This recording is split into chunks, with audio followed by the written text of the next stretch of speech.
Hello എല്ലാവർക്കും റീന്യൂസ് നവി വ്ലോഗിൻ്റെ പുതിയൊരു വീഡിയോയിലേക്ക് സ്വാഗതം. ഇന്ന് പലതരം മീനാണ് കേട്ടോ കിട്ടിയിട്ടുള്ളത്. എല്ലാ പല വകകളും ഉണ്ട് ഇതിൽ. ചെമ്പല്ലി, മുള്ളൻ, അയല ചെമ്പാൻ, അങ്ങനെ ഒരുവിധം പല വിധത്തിലുള്ള മീനുകളുണ്ട് കേട്ടോ. അപ്പോൾ എല്ലാം കഴുകി വൃത്തിയാക്കി വെച്ചിട്ടുണ്ട്. അപ്പോൾ തേങ്ങ അരച്ച് കറി വെക്കാമെന്ന് വെച്ചിട്ടാണ് കേട്ടോ. ഇപ്പോൾ തേങ്ങ, ചെറിയുള്ളി, വെളുത്തുള്ളി, പെരിഞ്ചീരകം, കറിവേപ്പില എന്നിവ ഇട്ട് നന്നായി ഒന്ന് മൂപ്പിച്ചെടുക്കാം കേട്ടോ. ഇപ്പോൾ തേങ്ങയൊക്കെ മൂത്ത് വന്നിട്ടുണ്ട്.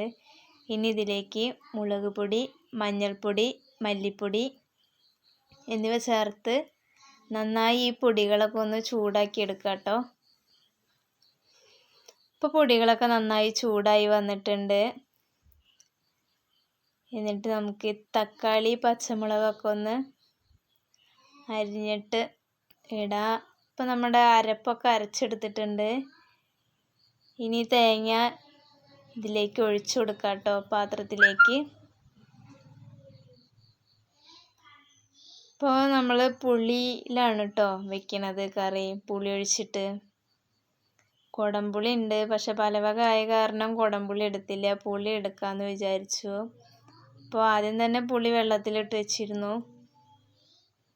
ഇപ്പോൾ പുളിയൊക്കെ നന്നായി കുതിർന്ന് വന്നിട്ടുണ്ട്. ഇനി കറിയിലേക്ക് നമുക്ക് ആവശ്യത്തിനുള്ള കറിക്ക് വേണ്ടിയിട്ട് എടുത്ത് ഒഴിച്ചു കൊടുക്കുക കേട്ടോ.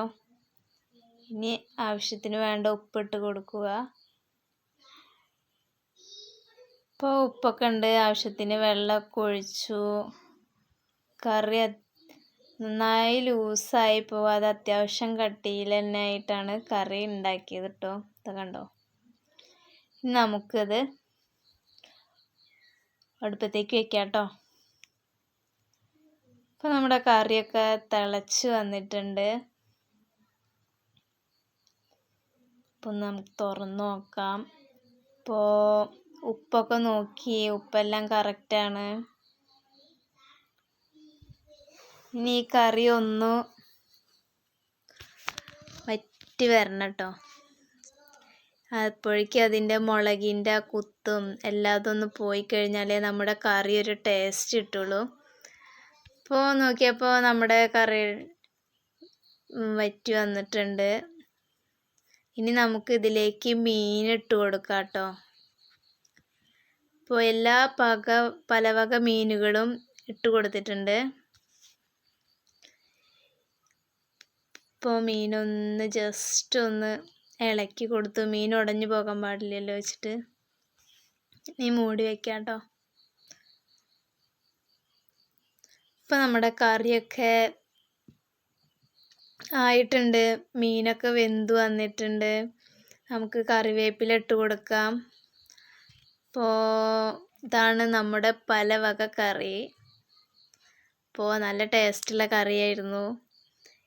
അപ്പോൾ നമുക്കിനി കറി അടുപ്പത്തുനിന്ന് ഇറക്കാം കേട്ടോ. ഇനി ചുവന്നുള്ളി, കറിവേപ്പില ഇട്ടിട്ട് വെളിച്ചെണ്ണയിൽ തന്നെ നമ്മളത് തൂമിച്ചെടുത്തു, കറിയിലേക്ക് ഒഴിച്ചു. നല്ല സ്മെല്ലൊക്കെ വരുന്നുണ്ട്. ഇപ്പം നമ്മുടെ കറി ഇവിടെ റെഡി ആയിട്ടുണ്ട്. പുതിയൊരു വീഡിയോയുമായി വരുന്നത് വരെ എല്ലാവർക്കും ബൈ.